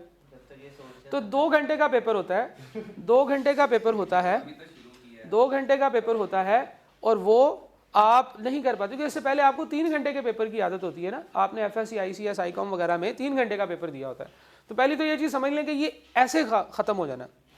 फिर क्या होता है, बच्चे क्या, जिस दिन एग्ज़ाम था उससे पिछले दिन या पिछली रातों को जाग जाग के पढ़ने की और सुबह उठ के सुबह सोने की आदत होती है। तो वो आदत इतनी पक्की हो जाती है कि फिर जिस दिन आपका पेपर होता है ना, उस दिन आपको एग्ज़ाम हॉल में बैठ के भी नींद आ रही होती है। तो ये काम नहीं करना आपने। आपको पहले से पता होना चाहिए, आपको पता चल जाएगा 15 दिन पहले कि आपका पेपर किस टाइम है। आपने कम से कम उससे 1 हफ्ता पहले अपना जो स्लीपिंग साइकिल है उसको सेट करना है अपने पेपर्स के हिसाब से, कि अगर आपका पेपर 10 से 12 है तो you should be active at 8 AM। 8 बजे आप एक्टिव हो गए हो, सही है। और सिर्फ उस दिन नहीं जिस दिन पेपर है, बल्कि उससे पीछे पूरा हफ्ता आप 8 बजे उठने की प्रैक्टिस करें। ठीक है जी। उन दिनों में, जिन दिनों में आपके पेपर्स हैं, पेपर से कुछ दिन पहले, 5, 7, 10 दिन पहले आप लगा जो एग्ज़ाम हॉल है आपने उसको जाके देखना है कि एग्ज़ाम हॉल मेरा कौन सा है। आप जब पेपर बुक करते हैं तो आपको पता चल जाता है कि आपका एग्ज़ाम किस जगह पे है। एग्ज़ाम जाएं, वहाँ पे जाके उसकी लोकेशन देखें, वहाँ पे पहुँचने का तरीका समझें। आज का अक्सर औकात कंस्ट्रक्शंस हो रही होती हैं तो आप पेपर वाले दिन घर से निकलते हैं, पता चलता है यहाँ पे तो रास्ता बंद है। आप एग्ज़ाम हॉल में 10 मिनट लेट पहुँचते हैं। 10 मिनट लेट होने का मतलब क्या है कि गेम ओवर है। एग्ज़ाम हॉल में पहुँचने का टाइम आपको पता होना चाहिए, सही है। अगर आपने पब्लिक ट्रांसपोर्ट पे जाना है तो यू शुड नो कि पब्लिक ट्रांसपोर्ट कैसे जाएगी। अगर आपने रिक्शा करा के जाना है तो आपको पता होगा भाई रिक्शा जो है वो कहाँ से मिलेगा और कितनी देर में मैं वहाँ पे पहुँचूंगा। आपको टाइम पता होना चाहिए। You should be there at least 15 minutes before your exam. Exam hall में जाते हुए वहाँ पे पहुँच के, ये जो लड़के होते हैं ना शोखे शोखे से, ऐसे ऐसे शोखे शोखे फ्रेंड्स जो कि बस ये है कि ओ हो मैंने तो ज़िंदगी में कुछ भी हासिल नहीं करना, अब्बे के बिज़नेस को चलाना है, अब्बा फौत हो जाएगा तो अब्बे की जगह पे मैं बैठ जाऊँगा, ठीक है जी, मेरा तो काम सेट है। ऐसे दोस्तों से यारी नहीं लगानी।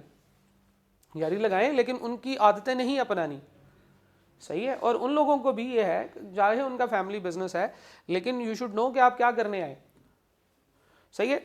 तो जनाब एग्ज़ाम हॉल में अक्सर जो है ना वो बच्चे कहते हैं सर मैं एग्ज़ाम में जाने से पहले थोड़ा सा रिफ़्रेश हो रहा हूँ। एग्ज़ाम में रिफ़्रेश माइंड के साथ नहीं जाना होता, एग्ज़ाम में एक्सेलरेटेड माइंड के साथ जाना होता है, ठीक है।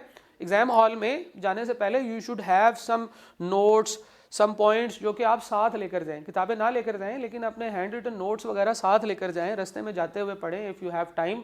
और एग्ज़ाम हॉल में एंटर होने से पहले आप अपने जो डिफ़िकल्ट एरियाज़ हैं उनको पढ़ के जाएं। हम मजाक उड़ा रहे होते हैं ऐसे बच्चों का, वे 5 महीने पढ़ा नहीं है, अब पढ़ के क्या 5 मिनट में क्या कर लोगे यार। अब जो 5 मिनट पढ़ना है ना वो शायद उन 5 महीनों पर भारी हो सकता है। तो ऐसे लोगों से बचना है आपने जो आपको कहें कि इधर आओ यार हम तुम्हें को चाय पिलाते हैं, ज़रा थोड़ा सा माइंड फ्रेश होगा। चाय पीने से माइंड फ्रेश नहीं होगा, उस वक्त एसेलरेटेड माइंड से एग्जाम हॉल में जाने से माइंड फ्रेश होगा। जैसे ही एग्जाम हॉल में एंट्री स्टार्ट हो फौरन एंट्री की लाइन में लग जाएं, क्योंकि होता ये है कि हम कहते हैं अच्छा ये तो पता नहीं कोई शूदर कौम है जो पहले अंदर जा रही है, हम बाद में जाएंगे अंदर, हम बॉस हैं, हम मास्टर हैं, हम बाद में जाएंगे अंदर, ठीक है जी। अच्छा, जब बिल्कुल 4 मिनट रह जाते हैं फिर हम लाइन में लग जाते हैं, वो लाइन में एंटर होते होते टाइम लग जाता है, उसके बाद जाके बैठने में टाइम लग जाता है। ठीक है जी। आपका क्योंकि कंप्यूटर बेस्ड एग्जाम होगा तो आप जो लेट जब जाएंगे, हो सकता है आपका कंप्यूटर ना चल रहा हो, कीबोर्ड ना चल रहा हो, माउस ना चल रहा हो, या आपको समझ ना आ रही हो उसको कैसे करना। तो जैसे ही एंट्री शुरू हो फौरन अंदर चले जाए, ठीक है, 4-5 मिनट पहले, क्योंकि अक्सर औकात हमारी आजकल स्टेमिना भी बहुत अजीब सा है, हम लोग सीढ़ियाँ चढ़ते हुए हमें सांस चढ़ जाती है, तो हम वहाँ पे पहुँचेंगे तो हो सकता है हमें सांस चढ़ी हो और सामने जनाब पेपर का टाइम शुरू हो गया है, तो फिर मसला होगा। सही है, इसलिए पहले पहुँच जाएँ, जाके वहाँ पे बैठें और जो है ना वो अपना जो है ना वो क्या कहते हैं उसे, सिगरेट पानी करके जाएं। सही है। 2 घंटे का पेपर होता है, आधा घंटा होता है बच्चे का गला सूखना शुरू हो जाता है, सर मुझे पानी चाहिए। अच्छा, वो कहता है जी हाँ ठीक है पानी पीने चले जाओ, पानी पी के वापस आते हैं तो 10 मिनट गुजर गए होते हैं। टाइम तो तब शुरू होगा ना जब हम उसको यानी कि स्टार्ट करेंगे, वो तो अगर 10 मिनट तो वो आपको लेट नहीं ना शुरू करने देगा, वो आपको कहेगा स्टार्ट करो टाइम शुरू हो गया। ठीक है, वो आपको लेट नहीं करने देगा, वो आपको कहेगा भाई शुरू करो। आप ये थोड़ी आप कहें जी 10 बजे पेपर है मैं 10:30 बजे जाऊँगा, टाइम तो 10:30 स्टार्ट हो गया। 2-4-5 मिनट का मार्जिन हो सकता है मिल जाए। ठीक है, ये आप बताएंगे क्या करते हैं वो, पूरे 10 बजे पेपर है 10 बजे बिठा देते हैं। हाँ, वो कहते हैं एंटर नहीं करना भी, लेकिन आप वो कई सेंटर होते हैं वहाँ कहते हैं कि आप आईडी पासवर्ड डाल लो, जब हम कहेंगे लॉगिन का बटन तब दबाना, जिसने पहले दबाया होगा ना फिर उसका टाइम स्टार्ट हो जाएगा। हाँ ठीक है, तो इन चीज़ों को ज़रा ज़हन में रखें। तो ये आगे कैफ के लिए भी है ना, कैफ का तो टाइम 9 बजे का पेपर है, 9 बजे स्टार्ट हो जाता है, टाइम नहीं मिलता बाद में। ठीक है, जो 2-4 मिनट भी लेट आए उन्हें बाद में टाइम नहीं वो देते हैं, नहीं देते, अक्सर होता है दे देते हैं, वो कहते हैं लॉग आउट कर दें। नहीं देते, हाँ छोड़ के जाओ, हमारा कसूर नहीं है, खुद लेट हाँ, आए। ये उनकी मर्जी है, उनकी मर्जी है कि वो आपको एक्स्ट्रा टाइम देते हैं या नहीं देते। अक्सर होता है आपकी सीट पे कंप्यूटर ही नहीं पड़ा होता है जहाँ आपका नंबर हाँ। लिखा होता है, वो फिर सेपरेट बिठा देते हैं आपको। तो ये चीज़ें आपने जाके देखनी है। इसमें कसूर एग्जामिनर का है, कसूर एग्जाम हॉल वालों का है, लेकिन नुकसान किसका है? आपका नुकसान है ना। तो इस सारी चीज़ों को आपने पहले जाके काउंटर करना है। फिर वहाँ पे बैठ के जो है ना वो बच्चों को नींदें आ रही होती हैं, क्यों? क्योंकि पिछली रात सोए नहीं होते, सारी रात जागते रहे, जब जो है वो काम करने का मौका था उस वक्त आप सो गए। 2 घंटे सोने बंदा बहुत है। हाँ 2 घंटे पेपर में सो ले तो बहुत है। एग्जाम से पहले नींद पूरी किया करें, ठीक है। 6 घंटे की नींद कम से कम होनी चाहिए एग्जाम्स के दिनों में, कम से कम एटलीस्ट 6 आवर्स।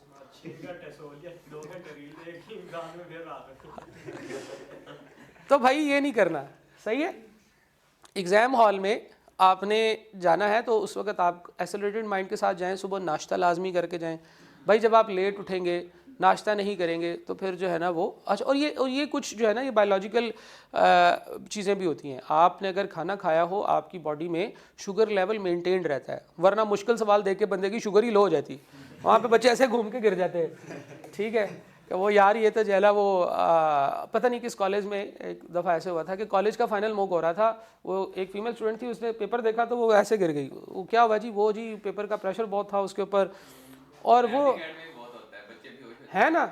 तो ये इस वजह से होता है कि हमारी माशाल्लाह से फिजिकल हेल्थ तो ठुकी पड़ी है, ठीक है। हम लोग जो है ना वो प्रेशर भी सस्टेन नहीं कर पाते। अब वो देखो वो प्रेशर है इतना ज़्यादा एमडी कैट का ना बच्चों के ऊपर कि वो पढ़ते रहते हैं, फिर अगर फेल हो गए, अगर वो 90% से 95% के दरमियान मार्क्स ना आए तो फारग हैं।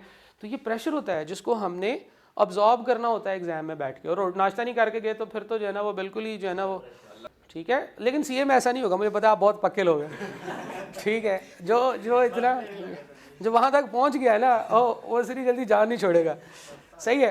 तो वो ये है कि ये प्रेशर्स होते हैं, एग्ज़ाम प्रेशर्स होते हैं। फिर पीछे आपने पिछले कुछ दिनों में आपने जिस्म के साथ काफ़ी ज़्यादती की होती है, नींद कम ली होती है, आपने खाना पीना छोड़ा होता है, ठीक है।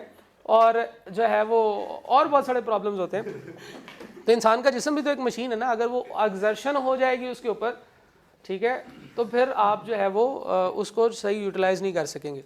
तो प्रॉब्लम यह है कि आपने उसी दिमाग के साथ काम करना है जो आपका ख़राब हुआ है। अच्छा, तो हम लोग क्या बात कर रहे थे, एक और चीज़ भी होती है जी, वो थोड़ी देर बाद कहते हैं जी मे आई गो टू वॉशरूम। और यार 2 घंटे का पेपर है, वॉशरूम करके आना था या बाद में जाके कर लेना? वॉशरूम जाओगे वहाँ पे लाइनें लगी होंगी, ठीक है। तो ये प्रॉब्लम्स है कुछ। 2 घंटे का पेपर, पहले ही टाइम थोड़ा सा है, फिर उसमें टाइम ज़ाया हो रहा है। कभी आपको जो है, हाँ उसमें ये करें कि आप अपने साथ कुछ टॉफ़ियाँ लेके जा सकते हैं। टॉफ़ियाँ रैपर से निकाल के जेब में रखनी है। वहाँ पे ये ना हो कि रैपर खोल रहे हो तो हर तरफ चुर चुर की आवाज़ आ रही हो, ठीक है। रैपर को बूटी भी कंसिडर किया जा सकता है। तो आप रैपर से निकाल के जेब में रख लें व्हेन यू फील, जब आप पेपर कर रहे हैं, जब आप तो आपको च्युइंगम साथ रख लें। च्युइंगम जो होती है ना, च्युइंगम, ठीक है, ये आपकी मेंटल स्टेट को बेहतर करती है, ठीक है। ये साइकोलॉजिकली प्रूव्ड है कि अगर आप च्युइंगम चबाएं तो उस वक्त जो है ना वो आपका दिमाग एक रिदम में आ जाता है। तो च्युइंगम आप रख सकते हैं, ठीक है, नाश्ता करके ज़रूर जाएं। अच्छा, फिर उसके बाद ये है कि सवाल सारे करके आने हैं आपने, मिस कोई सवाल नहीं करना, ठीक है, क्योंकि नेगेटिव मार्किंग नहीं है आप लोगों की, आपको तुक्के से भी जो है ना वो मिल जाता है, लेकिन सारे सवाल तुक्के पे नहीं करने, बल्कि कोई भी सवाल अकड़ बकड़ बम्बे पे करके नहीं करना, ठीक है। कुछ बच्चे जो होते हैं वो क्या करते हैं, वो दुरूद शरीफ पढ़ना शुरू करते थे, जहाँ पे एंड होता है वहाँ पे उसको कहते हैं यही सही है। तो अब तो मैंने दुरूद शरीफ की गिरा लगा दी, अब तो ये मेरा ये सवाल तो गलत हो ही नहीं सकता। तो ऐसा नहीं करना, ठीक है, आपने जो है वो लेकिन सवाल पूरे सॉल्व करके आने हैं, ठीक है जी। तो ये कुछ है एग्जाम डेज की जो प्रॉब्लम्स है। एग्जाम हॉल से निकलने के बाद फ़ौरन जो है वो आपने अपने घर के लिए निकलना है, सही है। अब बातें सुन लो, मतलब जो है वो इंपॉर्टेंट बातें भी हैं। फ़ौरन से घर के लिए निकलना है, रास्ते में दोस्तों के साथ पेपर डिस्कस करने नहीं बैठ जाना, because there may be another paper tomorrow, ठीक है जी, अगले दिन आपका जो है ना वो। तो आपने अभी क्या करना है कि आखिरी दिन की तैयारी करनी है। आखिरी दिन कौन सा? एग्जाम से एक दिन पहले वाला दिन। तो आपका अभी पीछे वाला जितना भी टाइम पीरियड है उन सब में आपने ऐसे नोट्स बनाने हैं, ऐसी कैलकुलेशंस करनी है, ऐसी मार्किंग्स करनी है कि आपका एग्जाम का एक दिन पहले वाला जो दिन है, जिस दिन आपने फाइनल तैयारी करनी है आपने उस दिन क्या करना है, उस दिन चैप्टर के नोट्स कौन से देखने हैं, उस दिन आपने कौन से सवालों की प्रैक्टिस करनी है, उस दिन आपने क्या करना है। तो आपका पूरा जो टाइम पीरियड है वो सारा का सारा एग्जाम से एक दिन पहले की तैयारी के लिए होना चाहिए।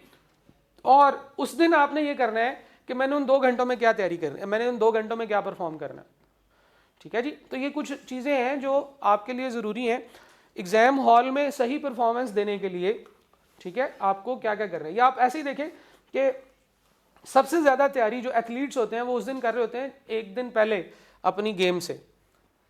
तो आपका भी जो फाइनल प्रिपरेशन है वो आपकी गेम से एक दिन पहले होनी चाहिए, और आपने उस एक दिन पहले की तैयारी की प्रैक्टिस करनी है पीछे जितनी भी। अभी आप ऐसे नोट्स बनाएं जो आपके जहन में होगा कि यार ये मैंने आखिरी दिन देख के जाने हैं, और उसके बाद आपने एग्ज़ाम के लिए जो है वो परफॉर्मेंस देनी है। जाके एग्ज़ाम हॉल से फ़ौरन निकलें, घर पहुँचें, घर जाके रिफ़्रेश हों, जो पेपर हो गया उसको अल्लाह के हवाले करें और अगला जो पेपर है उसकी तैयारी करें, ठीक है जी। तो ये एग्ज़ाम डेज़ की स्ट्रेटजीज़ हैं जो कि हम करेंगे, आपसे डिस्कस मैंने कर ली। अच्छा जी, एक और बड़ा प्रॉब्लम है हमारी आवाम में आजकल आ गया है, प्रोक्रास्टिनेशन एक ऐसी चीज़ है कि सुस्ती का मुजाहरा करना कि आज का काम कल भी तो हो सकता है, और अगर वो कल हो सकता है तो आज क्यों करें। ये एक सोच है जिसे हम प्रोक्रास्टिनेशन कहते हैं, ठीक है जी। अगर आज का काम कल हो सकता है तो फिर उसे कल ही करेंगे, आज नहीं करना। प्रॉब्लम ये है कि कल नहीं आज, क्योंकि अच्छा, और ये माइंडसेट आता है फ्रेंडशिप से, दोस्ती से। आप अपने इर्द गिर्द देखें, नहीं अभी ना देखें, ठीक है, आप कहेंगे कि सर ये हमारी दोस्ती आपने ख़राब करा दिया। हमेशा याद रखिएगा कि इंसान अकेला कभी भी कामयाब नहीं होता। जो कहते हैं ना कि मैं अकेला कामयाब हो गया, वो झूठ बोलते हैं। You always succeed in groups. आपको हमेशा कुछ ना कुछ आपके दोस्तों की तरफ से सपोर्ट और मोटिवेशन चाहिए होती है। आप हमेशा अपने दोस्तों के साथ मिलकर सक्सेसफुल होते हैं। अगर आप सक्सेसफुल होना चाहते हैं तो ऐसे लोगों से दोस्ती बनाएं, ऐसे लोगों के साथ टाइम स्पेंड करें जो सक्सेसफुल होना चाहते हैं। आपके जैसे दोस्त होंगे आप वैसे हो जाएंगे, ठीक है जी। आपके जैसे दोस्त होंगे आप वैसे हो जाएंगे। आपके दोस्त अगर मेहनत करना चाहते हैं, आपके दोस्त अगर जो है वो ये चाहते हैं कि यार हमने सीए क्वालिफाई करना है, तो वो आपको भी क्वालिफाई करवा देंगे, क्योंकि फिर वहाँ पे बात ही क्वालिफिकेशन की हो रही होगी। लेकिन अगर आपके दोस्त ऐसे हैं कि उसको लगता है कि मैं बहुत खूबसूरत हूँ और मैंने एक्टिंग करियर में जाना है, तो वो आपको भी शायद एक्टिंग करियर में ही ले जाएगा, ठीक है। और अगर आपके दोस्त ऐसे होंगे जिनको लगता है कि यार मैं तो बस ये कि गलत फील्ड में आ गया हूँ, मैं भी मिसबाउल हक की तरह 35 साल की उम्र में जो है ना वो क्रिकेट टीम में सेलेक्ट होऊंगा और उसके बाद मैं कप्तान बन जाऊँगा, तो ठीक है, वो लोग फिर उधर चले जाएंगे। क्योंकि फोकस की बात है ना, जो दोस्त आपके जैसे होंगे उनका फोकस वैसा होगा। पबजी खेलने वाले दोस्तों का फोकस पबजी ही होगा, सीए नहीं होगा, ठीक है, समझते हैं। तो नॉन सीरियस फ्रेंड्स, ये ऐसे दोस्त जिनका जो लो मोरल है, अगेन रिच डैड वाले बच्चे जिनके वालिदैन जो है वो रिच हैं, उनसे दोस्ती ज़रूर लगाएं, उनसे खाना पीना करने के लिए, लेकिन उनके साथ अपना करियर बिल्ड करने का ना सोचें, क्योंकि वो किसी भी वक्त उसके अब्बा जी उसे फ़ोन कर देंगे कि आ जाओ यार, अब मेरे घुटनों में दर्द निकला, ये आप तुम आके दुकान संभालो। तो वो तो जनाब गाड़ी पे भी बैठ जाएगा और उसकी शादी भी बड़े अच्छे हो जाएगी, लेकिन आप रह जाएंगे, आप कहेंगे यार मैं क्या करूँ अब। ठीक है, ऐसे लोग जिनका करियर बिल्डिंग में कोई इंटरेस्ट नहीं है, दोस्ती बनाए, हमेशा हर किसी के साथ अच्छी दोस्ती होनी चाहिए, उसकी वेल विशर होना चाहिए आपको, लेकिन हमेशा इस चीज़ को याद रखिएगा कि जो आप बनना चाहते हैं ऐसे लोग बनाएं दोस्त जो वो भी ऐसा बनना चाहते हैं। सही है जी। आप टेस्ट अवॉइड करते हैं जी, ये तो आप लोगों को अपने अंदर नज़र आ रही है प्रॉब्लम कि आप लोग टेस्ट अवॉइड करते हैं जिससे आपको प्रॉब्लम होगी। ठीक है जी। कैफेटेरिया और कॉलेज कॉरिडोर में ज़्यादा टाइम स्पेंड करना, खैर इसको हमने काफ़ी हद तक कंट्रोल किया है। ठीक है, क्योंकि बच्चे जो है ना वो कैफेटेरिया में बहुत ज़्यादा टाइम स्पेंड करते थे, अब कैफेटेरिया में कोई जाता ही नहीं है। क्या प्रोक्रास्टिनेशन, आज का काम अगर कल हो सकता है तो इसे कल ही करेंगे, आज करने की ज़रूरत नहीं है, ये बच्चों का माइंडसेट होता है। सोशल मीडिया के ऊपर बहुत ज़्यादा फोकस होता है, लोग बहुत ज़्यादा प्रॉब्लम जो है ना वो सोशल मीडिया के हमारी पर्सनैलिटी के ऊपर सोशल मीडिया के एक्सेसिव इस्तेमाल के बहुत ज़्यादा नुकसान होना शुरू हो गए। ठीक है, इनके ऊपर वक्त मिला तो फिर कभी बात करेंगे, लेकिन इससे जो प्रॉब्लम्स आती हैं वो है डिस्ट्रैक्शन।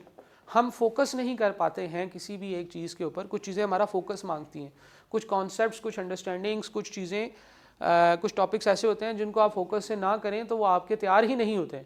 हमें मिनट बाद जो है वो दिल करता है कि यार मैं थोड़ी सी रील्स और देख लूँ, मैं ये देख लूँ कि फ़लाँ सोशल मीडिया इन्फ्लुएंसर ने कौन सी वीडियो डाली है, वो तो ज़रा जाके देख लें, फ़लाँ के साथ क्या हुआ और उसने जो है वो घर में जो है वो कौन सी नई चीज़ लगाई है।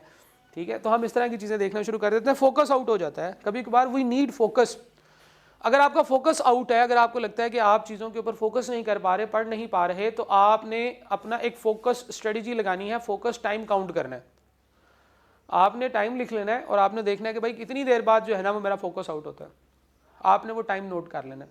वो टाइम है फॉर एग्जांपल 5 मिनट, हमारी आवाम का तो शायद 1 सेकंड होगा।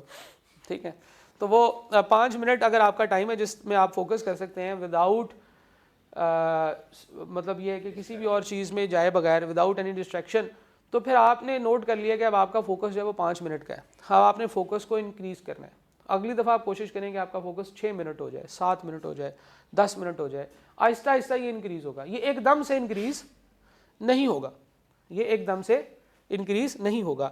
तो फोकस जो है वो इंक्रीज़ करना है। हमारी इंफॉर्मेशन रिटेंशन के ऊपर बहुत प्रॉब्लम आ गई है, हमें इंफॉर्मेशन याद नहीं रहती। आप लोगों को अक्सर याद ज़हन में आता है ना कि ये तो कल पढ़ा था यार, आज मुझे याद क्यों नहीं, क्योंकि हम उतना फोकस नहीं करते हैं चीज़ों के ऊपर। और इन्फॉर्मेशन है, हमारे पास इन्फॉर्मेशन की बम्बार्टमेंट है। एक रील देखी तो वो जनाब कुछ और है, दूसरी रील देखी वो कुछ और है, तीसरी रील देखी कुछ और है। 1 मिनट में जब हम लोग 5 टॉपिक्स देख लेते हैं तो हमारे जहन में कुछ भी नहीं रहता। ठीक है, तो इन्फॉर्मेशन की रिटेंशन की बहुत बड़ी प्रॉब्लम है सोशल मीडिया के एक्सेसिव इस्तेमाल से। इसके अलावा क्या है जी, डिस्ट्रैक्शंस बहुत ज़्यादा है। फिजिकल कम्युनिकेशन एबिलिटीज़ बच्चों की बहुत ज़्यादा ख़राब हो गई हैं, लेकिन जब देखते हैं तो हम लोग सोशल मीडिया पे उनकी पोस्टें पढ़ते हैं तो ऐसे लगता है कि जैसे जो है ये रस्तू का बच्चा है, वैसे उससे बात करें, उसे बात करनी नहीं आएगी। ठीक है जी, तो ये प्रॉब्लम्स हैं कि हम लोग जो है वो सोशल मीडिया के ऊपर बहुत ज़्यादा एक्सप्रेसिव होते हैं। मेरा एक ऐसा स्टूडेंट था जो क्लास में बिल्कुल खामोश बैठा रहता था, कभी उसने बात नहीं की, और सोशल मीडिया पे उसकी पोस्टें देखता था तो मैं कहता था यार ये वही बच्चा है। मुझे बड़ी देर तक ये शक रहा कि ये उसी नाम का कोई और लड़का है, ये वो बच्चा नहीं है। तो उसने मुझे कहा सर ये सोशल मीडिया का अकाउंट मैं हैंडल करता हूँ स्टूडेंट्स के लिए, बड़ी उसने बड़ा जो है वो एक्टिव रहा स्टूडेंट्स के राइट्स के लिए। सीए के अंदर आप क्वालिफाई कर गया, बच्चों के बारे में बड़ी बात करता था, आई कैप के ऊपर बड़ी तनकीद करता था कि आई कैप की ये पॉलिसी ठीक नहीं है, ये पॉलिसी ठीक नहीं है, ये पॉलिसी ठीक नहीं है। लेकिन in class he has zero physical communication abilities. ठीक है जी, लेकिन अब तो खैर वो चार्टर्ड अकाउंटेंट बन गया। लेकिन ये है कि ये बड़ी प्रॉब्लम है कि हम लोग फिज़िकली कम्युनिकेट नहीं कर पाते, लेकिन सोशल मीडिया पे हम लोग बहुत ज़्यादा एक्सप्रेसिव और कम्युनिकेटिव होते हैं, जो कि एक प्रॉब्लम है। बच्चों के स्पेलिंग्स ठीक नहीं होते, उर्दू में टाइप करते हैं, उर्दू और इंग्लिश, रोमन इंग्लिश, तो वो चीज़ें जो है ना आपको परेशान करती हैं। फिर एक और प्रॉब्लम है, हम लोग पॉलिटिकल डिबेट्स और इंटरेस्ट वगैरह में शामिल हो जाते हैं। जी तुम फ़लाँ पार्टी के हो, तुम फ़लाँ पार्टी के हो, और एक दूसरे के साथ जो है ना वो मजाक करना, और एक दूसरे के साथ, खैर मजाक तो दूर की बात है, पॉलिटिकल और सोशल डिबेट्स, खास सोशल डिबेट्स तो हम करते ही नहीं ना, हम सिर्फ पॉलिटिकल डिबेट्स करते हैं, हम पर्सनैलिटी बेस्ड डिबेट्स करते हैं। हमारे लीडर ने ये कर दिया तो तुम्हारे लीडर ने ये कर दिया, और आप वो लीडर चाहे आपस में बैठ के एंजॉय कर रहे हो, खाना शाना खा रहे हो, हम आपस में उनके लड़ के जो है ना वो एक दूसरे से दोस्तियाँ यारियाँ ख़त्म कर देते हैं, एक दूसरे से सलाम दुआ से जाते हैं, हालांकि हमारे जो लीडर्स होते हैं वो आपस में पीछे से रिश्तेदार ही निकल आते हैं। ठीक है, अक्सर औक़ात ऐसे होता है कि अक्रॉस पार्टी बहुत सारी रिश्तेदारियाँ होती हैं, ठीक है, दूसरी किसी पार्टी में रिश्तेदारी कर लेते हैं कि यार अच्छा ठीक है, बाद में इस पार्टी के साथ जो है ना वो हम लोग वो इसके साथ कुछ ना कुछ वो को बात मनवा लेंगे या कर लेंगे। मल्टीटास्किंग करना, लोग इस मल्टीटास्किंग के काम को समझते हैं कि ये बहुत अच्छी बात है। मल्टीटास्किंग नहीं करनी चाहिए। मल्टीटास्किंग क्या होता है? एक वक्त में एक से ज़्यादा काम करना है। मल्टीटास्किंग कंप्यूटर भी नहीं कर सकता, ठीक है। Multitasking is a myth, multitasking झूठ है, मल्टीटास्किंग फ्रॉड है, मल्टीटास्किंग पॉसिबल ही नहीं है, ठीक है जी। हमें लग रहा होता है कि मल्टीटास्किंग हम कर रहे हैं कि एक ही वक्त में हम टीवी भी देख रहे हैं, गाने भी सुन रहे हैं, एक ही वक्त में हम वो कैलकुलेशन भी कर रहे हैं। ऐसे बच्चे अक्सर होते हैं, ऐसे ड्रामे, ऐसे टाइम पीस अक्सर होते हैं जो कहते हैं कि सर मैं तो उस वक्त जब तक मैं टीवी ना लगाऊं मेरा उस वक्त तक अकाउंटिंग नहीं मैं कर सकता, ठीक है जी। ये गलत बात है, ठीक है जी। आप अपनी मेंटल कैपेबिलिटीज़ को डाइवर्ज कर रहे हैं, डिवाइड कर रहे हैं, तो technically it is not good. हाँ, आपको लगता है कि हाँ ठीक है यार गाना भी साथ में चलता रहे तो मैथ्स हो जाता है, लेकिन असल में नहीं होता, ठीक है। आप अपनी मेंटल कैपेबिलिटीज़ को ज़ाया कर रहे हैं, ठीक है, वो नहीं करना चाहिए। मल्टीटास्किंग नहीं करनी चाहिए। एक वक्त पे एक चीज़ पे फोकस करें, वही आप कर सकते हैं। मैं अगर क्लास पढ़ा रहा हूँ तो मैं क्लास ही पढ़ा रहा हूँ, मैं उस वक्त मैनेजमेंट की चीज़ों के बारे में नहीं सोच सकता, ठीक है। तो इसी तरह से आप जब एक सब्जेक्ट पढ़ रहे हैं तो आप उसी एक सब्जेक्ट को ही सोचें, उस दूसरे सब्जेक्ट के लेक्चर्स नहीं देख सकते साथ साथ में, आप बोलते हुए सोच नहीं सकते, ठीक। रिवीजन प्लान्स नहीं है, प्लान्स के बारे में हमने कहा है कि प्लान होने चाहिए और डेली रूटीन नहीं है, इसके ऊपर भी हम बात कर चुके हैं। तो ये आपके कुछ जो है ना प्रॉब्लम्स हैं। एग्जाम डेज की प्रॉब्लम्स आप लोग के साथ में पहले डिस्कस कर चुका हूँ। एग्जाम हॉल में लेट पहुँचना, इनफ स्लीप का ना होना, लास्ट मिनट प्रिपरेशन ना करना, ठीक है जी। रास्ते में डिस्ट्रैक्शन हो जाती हैं, लो मोराल हो जाती है, लो शुगर लेवल्स हो जाते हैं, प्रेशर ले लेना एग्ज़ाम में कि यार मेरे पास इतना टाइम रह गया है और इतने सवाल हो गए हैं। 3 घंटे की जो है ना वो स्ट्रेटजी जो है वो नहीं है, 3 घंटे का पेपर आपको जो है ना वो नहीं पता चलता आपने कैसे हैंडल करना है। तो ये कुछ प्रॉब्लम्स है जी जो आपने नहीं करनी है। तो किक ऑफ के अंदर आपको इसी तरह से मैंने बोर करना था, मैंने आपको बताना था कि कुछ इश्यूज़ हैं जो बच्चों को फेल करवाते हैं, जो कि आपने नहीं करने आप, ताकि आप पास हो सके। ना सिर्फ पीआरसी के अंदर बल्कि कैफ के अंदर, सीफैप के अंदर, आगे आपकी लाइफ में हर जगह आपको ये रूल्स, ये कुछ चीज़ें जो है ना ये फ़ायदा देंगी। एक दफ़ा समराइज़ कर लेते हैं, सेलेक्टिव स्टडी नहीं करनी है, एरियाज़ के ऊपर इक्वली फोकस करना है क्योंकि सारे ही एरियाज़ इंपॉर्टेंट हैं, ठीक है जी। फिर बहुत सारे टीचर्स का बहुत सारा स्टडी मटेरियल फॉलो नहीं करना, पहले अपना कर ले और उसके बाद फिर अगर आपके पास टाइम है, अगर आपके पास आपको ज़रूरत है तो फिर आप दूसरे टीचर्स का स्टडी मटेरियल फॉलो करें। एफएससी, आईसीएस, एफए वगैरह वाला जो एटीट्यूड है उसको ख़त्म करें। सीए इज़ न्यू गेम, ये नया इरा है और इसमें आपके लिए एक नया जो है वो उसमें परफॉर्मेंस आपकी चाहिए होगी। बहुत ज़्यादा शॉर्टकट ट्रिक्स के ऊपर ओवर डिपेंडेंसी आपकी नहीं होनी चाहिए। आप इन चीज़ों को करें लेकिन इनको सेकेंडरी इंपॉर्टेंस दें। मेन इंपॉर्टेंस आपकी इस चीज़ की होनी चाहिए कि आप का सिलेबस ठीक से तैयार हो, कंप्लीट तैयार हो और उसमें कोई चीज़ मिस ना हो। एमसीक्यूज़ की प्रैक्टिस जितनी ज़्यादा से ज़्यादा कर सकते हैं उतनी करें। आप अपना फोकस टाइम बढ़ाएं, एग्ज़ाम हॉल में बैठकर का सवाल करने की जो आपकी तैयारी है या जो प्रैक्टिस है उसको बढ़ाएं। सोशल मीडिया यूजेज का अपना बेहतर करें इस्तेमाल। मैं ये नहीं कहता बिल्कुल बंद कर दें, ये ना हो कि आप कल जो है ना वो मोबाइल तोड़ दें, कहें कि जी सारे नंबर डिलीट कर दें, ऐसा नहीं करना, ठीक है। आप लोग इनको लिमिट करें, हर चीज़ का एक टाइम होता है, ओवर यूजेज नहीं होना चाहिए। सोशल मीडिया भी इस्तेमाल करें और भी जो भी आपकी एक्टिविटीज़ हैं जो आपको अच्छी लगती हैं वो आप करें, लेकिन उनमें एक एतदाल होना चाहिए, बहुत ज़्यादा नहीं करना आपने। ख़ास तौर पे पेपर्स के दिनों में इन चीज़ों को और कम करें और कम करें और कम करें ताकि आप अपने पेपर्स पे फोकस कर सकें। लास्ट, एग्ज़ाम हॉल वाली गलतियाँ नहीं करनी। एग्ज़ाम हॉल में जाके सोना नहीं है, ठीक है। एग्ज़ाम हॉल से पहले अपनी नींद पूरी करके जानी है, खाना पूरा करके जाना है, सिगरेट पानी पूरा करके जाना है, ठीक है। एग्ज़ाम हॉल में अगर आपको लगता है कि जी एग्ज़ाम हॉल में च्युइंगम रख लें एग्ज़ाम के दौरान, उसमें भी फिर यह है कि वो उसके रैपर शैपर से उसको निकाल के जेब में रख लें। आपकी जेब साफ़ ही है, हमें पता है आप उसमें कोई गंदी चीज़ नहीं रखते, तो जेब में रखें और कोशिश करें कि एग्ज़ाम में पेपर के टाइम पे आपको उठना ना पड़े, ना पानी पीने के लिए ना वॉशरूम जाने के लिए। अब नेचर्स कॉल होती है वो तो कभी भी आ सकती है, लेकिन यह है कि आप अगर इन चीज़ों को प्लान करेंगे तो ये अच्छा होगा, ठीक है। एग्ज़ाम जो है वो हम रमज़ान में तो सारा दिन पानी नहीं पीते, लेकिन एग्ज़ाम हॉल में हमें प्यास लगना शुरू हो जाती है क्योंकि गला तो सबका खुश्क होता है, डर सबको लगता है, लेकिन डर के आगे जीत है।